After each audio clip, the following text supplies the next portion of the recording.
Subscribe कीजिए कुंडलनी जागरण को और प्रेस कीजिए बेल आइकन को, जिससे कि आपको मिल सके हमारी लेटेस्ट वीडियो सबसे पहले। अब महालक्ष्मी का जो प्रदान है आपके अंदर, वो ये है कि आप आत्म साक्षात्कार को पाएं। और तीसरी चीज जिसे कि आपने काफी प्राप्त किया हुआ है, जिसे हम कह सकते हैं महाकाली का संबंध। इन तीनों का मिलान आपके आज्ञा को, और इस आज्ञा को आपको लाना चाहिए। हर तरह का सूक्ष्म में एक तरह का ईगो जगाना, अपने और दृष्टि करे कि आखिर मैं इस चीज को क्यों मानता हूँ। मेरे बाप दादा ने इसको माना, उनके बाप दादाओं ने माना, और मैं इसी एक सीमित चीज में बैठा हुआ हूँ, और सारे संसार को मैं कैसे प्रकार। मैं तो अभी भी सबसे कहती थी कि देखिए, आप अपने ऊपर उन्मुख होइए, अपने और मुझे तो बहुत से लोग मानते ही हैं, देवी स्वरूप मानते हैं, सब कुछ है, हृदय से मानते, पर इससे मुझे क्या लाभ हो। मैं जो हूँ सो हुई, इसमें क्या विशेष। जो हूँ सो हूँ, मैंने कुछ किया थोड़ी। आप लोगों की विशेषता है जो आप ऊंचे स्तर पे उतर आए, सरस्वती तत्व से आप महासरस्वती में उतर आए, तो ये आपकी विशेषता है, और ये आपने कुछ पाया हुआ है। मैंने तो कुछ पाया भी नहीं और कुछ किया भी नहीं। मैं सीधी बात आपसे बताती हूँ कि जब मैं देखती हूँ कि आप मुझी पर अभिभूत हैं, तो मुझे लगता है कि ये इसी में कहीं समाधान न कर ले कि भाई हम माँ को बहुत मानते। आपको अपने को मानना होगा, अपने को मानना होगा और अपने को ऊंचा करना होगा। ये नया जमाना आया है एक उसी तरह का, जैसे मैं कहती हूँ, अभी मैंने बॉम्बे में बताया कि बोधिसत्व का है। इसमें जो आप बुद्ध हो गए, आपको बोध हो गया, आपको पता हो गया कि क्या है सत्य। अब इस सत्य के लिए आपको एक दीप जैसे प्रज्वलित कर दिया जाए।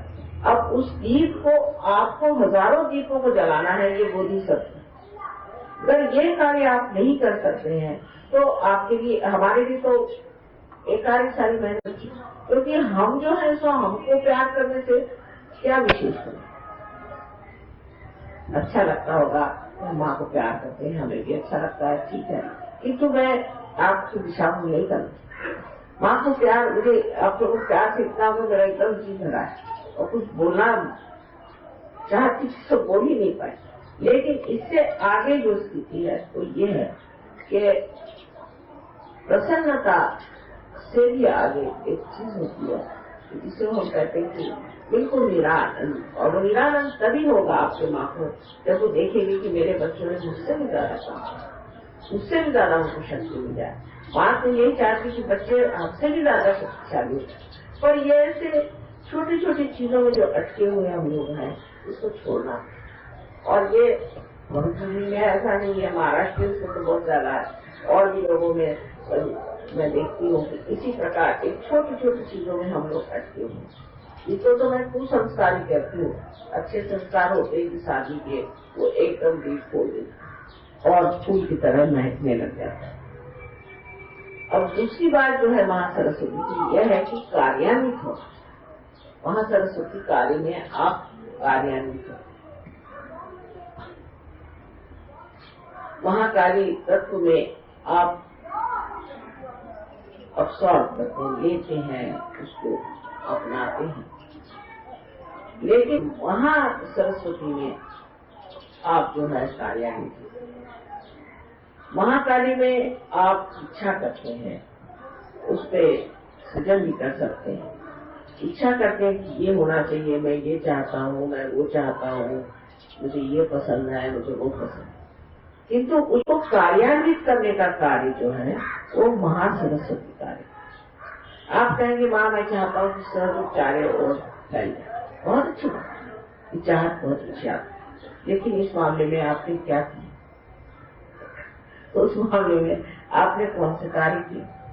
आप अपने ही बारे में तो सोच रहे हो कि भाई ऐसे होना चाहिए, वैसे होना चाहिए, और अपने बारे में वही प्रश्न है कि मेरा बाप ऐसा, मेरा बाप भाई वैसा है, उसकी बीमारी नहीं ठीक हुई, उसका फलाना नहीं ठीक हुआ, ठिकाना नहीं। तो आपके कौन से ऐसे कार्य किए हैं जिससे महासरस्वती का तत्व आपके अंदर पूरी तरह से प्रस्फुटित हो, ये आप अपने सोचा जाए। हमने कितने लोगों को जागृति दी, हमने कितने लोगों को सहयोग के बारे में बताया। मुझे बड़ी खुशी हुई जब उन्होंने बताया कि यहाँ के जो बहुत से युवा शक्ति के लोग हैं, उन्होंने बड़े पोस्टर्स लगाए, रात रात भर मेहनत की। सुनकर मैं बहुत खुश। और अभी एक साहब आए थे, बड़े भारी जर्नलिस्ट, वो कह रहे साहब मुझे तो बड़ा इसका प्रभाव पड़ा मेरे ऊपर कि मैंने देखा कि बहुत से जवान लड़के ट्रेन में मेरे साथ रात को 1:30 बजे सफर कर रहे थे और हर स्टेशन पे कुछ लोग उतर जाते थे और फिर अगले स्टेशन पे कुछ लोग उतर जाते थे, बड़े शांत। मैंने कहा तुम लोग कर क्या रहे हो? पहले माँ के पोस्टर्स लगा। पहले मैंने ऐसे लड़के देखे नहीं आज तक, इतने अच्छे जवान पढ़े लिखे लड़के इतने शांतिपूर्वक कार्य कर रहे थे और उनके साथ कुछ लड़कियां भी थी, बड़े ही पवित्र भाव से सब बैठे हुए थे। तो मैंने फिर पूछा सर के बारे में और मैं तो बहुत ही उससे प्रभावित। तो कार्यान्वित होना मतलब है कि जो हमारी इच्छाएं हैं उसके लिए हमें कार्य करना, जो हम सोचते हैं उसको हम अपने कार्यक्रम में जोड़ ये हमें करके दिखाना, नहीं तो सिर्फ हवाई बात रहेगी, हवा में ही सब चीज रहेगी कि मैं ये करना चाहता था, मैं वो करना चाहता था, ऐसा करना चाहता था। चाहत खत्म हो जाएगी जब आप कार्य में पड़े, तब आप जानेंगे कि वही चाहना चाहिए जो हो सकता है, और जो नहीं हो सकता है उसकी चाहत करने से तो दुर्दशा। और वही बात है कि हमारे यहाँ आजकल आप देखते हैं कि बहुत ज्यादा बेकार। अब यहाँ रईस लोग भी बहुत है, गरीब भी। अब रईस लोगों के प्रॉब्लम जब मैं सुनती हूँ तो मुझे लगता है इनका भी वही प्रॉब्लम है जो गरीबों कि वो कहते हैं कि देखिए माँ यहाँ पर बड़ा लेबर प्रॉब्लम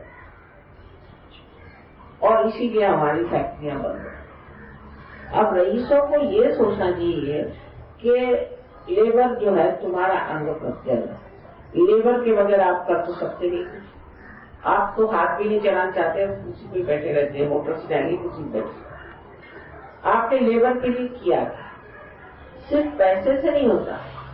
उन लोगों ने भी झंडा उठाया, आपने पैसा दे दिया, फिर वो झंडा उठा के गया, फिर आप पैसा दे, उसका कोई अंत नहीं। उनके समाधान के प्रति आप कार्यरत हुए, पहले पता लगाइए। जैसे अभी मुंबई में था तो एक साहब ने आके कहा, मैंने कहा तुम मराठियों से काम लेना है ना, पहले गणपति का मंदिर बनाओ। दिवाली के घर सबके घर में जा करके उनको कुछ क्यों दिवाली में हम दिया, पहले उनकी संस्कृति सीखो। अब यहाँ पर बड़े बड़े इंडस्ट्रियलिस्ट होंगे, उनको यही नहीं मालूम कि इनकी संस्कृति क्या है, इनके संस्कृति में लोग किस चीज को मानते हैं और किस चीज को समझना चाहिए। तो दर जो यहाँ के रईस लोग हैं या जो लोग बड़ी बड़ी फैक्ट्री चलाते हैं, वो अगर बंगालियों की मनस्थिति को समझे, मैं तो 1 मिनट में पहचान गई। और बड़े इतने हृदय वाले लोग हैं कि आप इनके साथ एक कप चाय पी लीजिए तो वो आपके जन्म जन्म के दोस्ती। और अगर आप अकड़ दिखाइएगा तो आपके बड़े दुश्मन हैं। ये बंगालियों की खूबी है। आप क्यों अकड़ दिखाते हैं, उनके साथ रहिए, उनसे बोलिए, उनके प्रश्न पूछिए तो जानिए। इसको मैं एनलाइटेंड एंटरप्रीनियर है।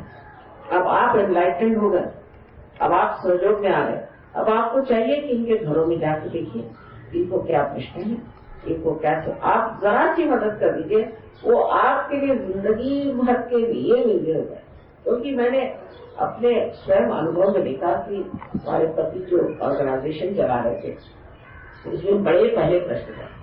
मैंने उनसे कहा कि इसकी एक फैमिली बनाओ और पहले उनकी स्टडी करो। कोई भी आए, कलकत्ते से भी यूनियन वाले आते तो घर में उनको ब्रेकफास्ट खिला सकते हैं, उनसे बात करना, उनसे पूछना भी तुम्हें क्या प्रश्न है, क्या है, फिर उनको घर के प्रश्न। मैंने कहा ये सॉल्व हो सकते हैं, आप अपने दफ्तर की तरफ से कुछ ऐसा इंतजाम कर दीजिए जिनको घर मिल जाए, फिर ये हो जाए, फिर उनको आप बच्चों को पढ़ने के इंतजाम कर दीजिए। जरूरी नहीं कि उनको ऊपर उठा कर सके, क्योंकि इन लोगों को पैसा मिल जाए तो सीधे से आ जाएंगे शराब की गुस्से या 2-4 औरतें रखें, उसे कोई फायदा होने वाला है।